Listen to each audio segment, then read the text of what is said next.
ಪ್ರೀತಿಸಿದಂತಹ ಮಗಳಿಗಿಂತ ಅವರಿಗೆ ಜಾತಿನೇ ಮುಖ್ಯ ಆಯಿತು.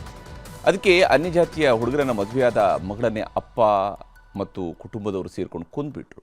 ಅದು 7 ತಿಂಗಳ ತುಂಬು ಗರ್ಭಿಣಿ ಮಗಳನ್ನು ಅಮಾನುಷವಾಗಿ ಹತ್ಯೆ ಮಾಡಿದಂತಹ ತಂದೆ. ಈಗ ಈ ಹಂತಕರನ್ನು ಪೊಲೀಸರು ಬೇಟೆಯಾಡಿದ್ದಾರೆ. ಆದರೆ ಗರ್ಭಿಣಿ ಅಂತಾನು ನೋಡದೆ ಹೇಗೆ ಕೊಚ್ಚಿ ಕೊಂದ್ರು ಅನ್ನುವಂಥದ್ದು ಈಗ ರಿವೀಲ್ ಆಗಿದೆ.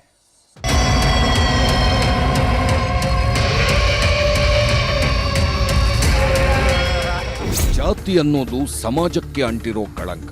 ಪ್ರೀತಿ ಸ್ನೇಹ ಅನ್ನೋ ಬಂಧಕ್ಕೆ ಮಹಾಕಂಟಕ.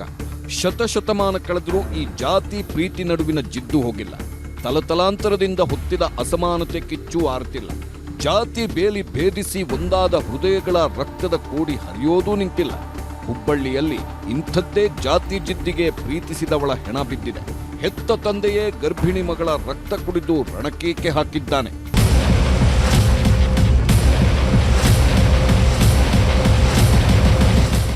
ಮಾನ್ಯ ಪಾಟೀಲ್ ಯಾವಾಗ ದಲಿತ ಯುವಕ ವಿವೇಕಾನಂದನ ಕೈ ಹಿಡಿದ್ಲೋ ಅವತ್ತೇ ಕುಟುಂಬಸ್ಥರು ಮನುಷ್ಯತ್ವ ಮರೆತು ಹೋಗಿದ್ರು.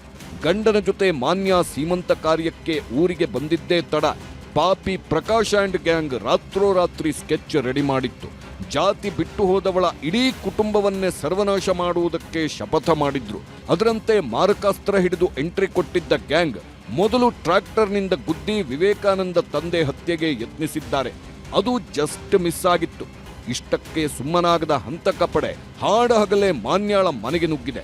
ಮಗಳನ್ನ ನೋಡಿ ರಾಕ್ಷಸನಾದ ಪ್ರಕಾಶ್ ಮೊದಲು ಕುತ್ತಿಗೆಗೆ 2 ಬಾರಿ ಕೊಡಲಿಯಿಂದ ಹೊಡೆದಿದ್ದಾನೆ. ಬಳಿಕ ಹೊಟ್ಟೆಗೆ ಮಚ್ಚಿನಿಂದ ಚುಚ್ಚಿ ನರನಾಡಿಯಲ್ಲೂ ನರಕ ತೋರಿಸಿದ್ದಾರೆ. ಬಿದ್ದು ಒದ್ದಾಡಿದ್ರೂ ಬಿಡದೆ ಹೊಟ್ಟೆಯನ್ನೇ ಸೀಳಿ ಕೊಂದು ಹಾಕಿದ್ದಾರೆ. ನಮ್ಮ ತಂಗಿ ನೋಡಿ ಅವ್ರು ನೋಡಿ ಕದ ಹಾಕಿದ್ರು ಸರ್. ಕದ ಹೊಡೆದು ಮನೆ ತಪ್ಪಿಸ್ಕೋಬೇಕಂತಂದು ಓಡಿ ಹೊರಗೆ ಬಂದ ಸರ್. ಆ ಸೈಡ್ ದೋಡಿಂದ ಅವಾಗ ಟ್ಯಾಕ್ಟ್ರಿ ಸಂಧ್ಯಾಗಿ ಕೈ ಮುರಿದಾನ ಸರ್. ಕುತ್ತಿಗೆಗೆ ಕೊಡ್ಲಿ ತಗೊಂಡು 3-4 ಸತೆ ಹೊಡೆದಾನ ಸರ್. ಮತ್ತೆ ಪ್ರಕಾಶ್ ಗೌಡ ಸರ್. ಮಾನ್ಯಾಳ ಹೆಣ ಬೀಳುತ್ತಿದ್ದಂತೆ ವಿವೇಕಾನಂದನ ತಾಯಿ ರೇಣುಕಾ ಹಾಗೂ ಸಂಬಂಧಿಕರ ಮೇಲೂ ಮಚ್ಚು ಬೀಸಿದ್ದಾರೆ. ಗಂಭೀರ ಗಾಯಗೊಂಡ ವಿವೇಕಾನಂದ ತಾಯಿ ಹಾಗೂ ದೊಡ್ಡಪ್ಪ ಸಾವು ಬದುಕಿನ ಮಧ್ಯೆ ಹೋರಾಡುತ್ತಿದ್ದಾರೆ. ಹೆಂಡತಿ ಸಾವು, ಅಮ್ಮನ ಒದ್ದಾಟ ನೋಡಿ ವಿವೇಕಾನಂದ ಗೋಳಾಡುತ್ತಿದ್ದಾನೆ. ನನ್ನ ಹೆಂಡತಿ ಕೊಂದವರನ್ನ ಎನ್ಕೌಂಟರ್ ಮಾಡಿ ಊರಿನವರು ಯಾರೂ ನಮ್ಮ ಸಹಾಯಕ್ಕೆ ಬರಲಿಲ್ಲ. ದಲಿತರಾಗಿ ಹುಟ್ಟಿದ್ದೇ ತಪ್ಪ ಅಂತ ಗೋಳಾಡಿದ್ದಾನೆ. ಮನೆ ನಮ್ಮ ಮೇಲೆ ಅಟ್ಯಾಕ್ ಮಾಡಿದವ್ರು ಅಂತ ಹೇಳಿದ್ರೆ ನಮ್ಮ ಮನೆ ಅಂತೇಳಿ ನೋಡಿ 14 ಮಂದಿ ಮೇಲೆ ನಾವು ಕೇಸ್ ಮಾಡೇವಿ sir.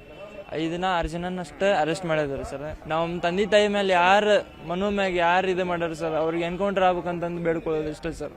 Double murder case sir. ನಮ್ಮ ಮಮ್ಮಿಯಾರು ಇನ್ನೂ ಸೀರಿಯಸ್ ಅದಾರ ಸರ್. ನಾನು ಎನ್ಕೌಂಟರ್ ಮಾಡ್ಕೋಬೇಕಂತ ಕೇಳ್ತೇನೆ ಸರ್. ಮರ್ಯಾದೆಗಾಗಿ ಹತ್ಯೆಗೈದ 6 ಮಂದಿ ಅರೆಸ್ಟ್. ಬೂದಿ ಮುಚ್ಚಿದ ಕೆಂಡವಾದ ಇನಾಂ ವೀರಾಪುರ. ಮಾನ್ಯಾಳ ಮೇಲೆ ಅಟ್ಟಹಾಸ ಮೆರೆದ 6 ಆರೋಪಿಗಳನ್ನ ಹುಬ್ಬಳ್ಳಿ ಗ್ರಾಮೀಣ ಪೊಲೀಸರು ಅರೆಸ್ಟ್ ಮಾಡಿದ್ದಾರೆ. ಪ್ರಕಾಶ್ ಗೌಡ, ಅರುಣ್ ಗೌಡ, ಈರಣ್ಣಗೌಡ, ಫಕೀರಗೌಡ, ಬಸನಗೌಡ, ಗುರುಸಿದ್ದಗೌಡನನ್ನ ಬಂಧಿಸಿ ಡ್ರಿಲ್ ಮಾಡುತ್ತಿದ್ದಾರೆ. ಇತ್ತ ಇನಾಂ ವೀರಾಪುರ ಅಕ್ಷರಶಃ ಬೂದಿ ಮುಚ್ಚಿದ ಕೆಂಡದಂತಾಗಿದೆ. ಮತ್ತೆ ಅಟ್ಯಾಕ್ ಮಾಡೋ ಭಯದಲ್ಲಿ ವಿವೇಕಾನಂದ ಕುಟುಂಬಸ್ಥರು ಊರನ್ನೇ ಬಿಟ್ಟಿದ್ದಾರೆ. ಸಂಬಂಧಿಕರ ಮನೆಯಲ್ಲಿ ವಾಸ್ತವ್ಯ ಹೂಡಿದ್ದಾರೆ. ಮಾನ್ಯ ಪತಿ ವಿವೇಕಾನಂದ್ಗೆ ಓರ್ವ ಗನ್ಮ್ಯಾನ್ ವ್ಯವಸ್ಥೆ ಮಾಡಲಾಗಿದೆ. ಮತ್ತೊಂದೆಡೆ ಆರೋಪಿ ಪ್ರಕಾಶ್ ಪಾಟೀಲ್ ಕುಟುಂಬಸ್ಥರು ಬಂಧನ ಭೀತಿಯಲ್ಲಿ ನಾಪತ್ತೆಯಾಗಿದ್ದಾರೆ. ಒಬ್ಬೊಬ್ಬರು ಒಂದೊಂದು ಕಡೆ ದಿಕ್ಕಾಪಾಲಾಗಿದ್ದಾರೆ.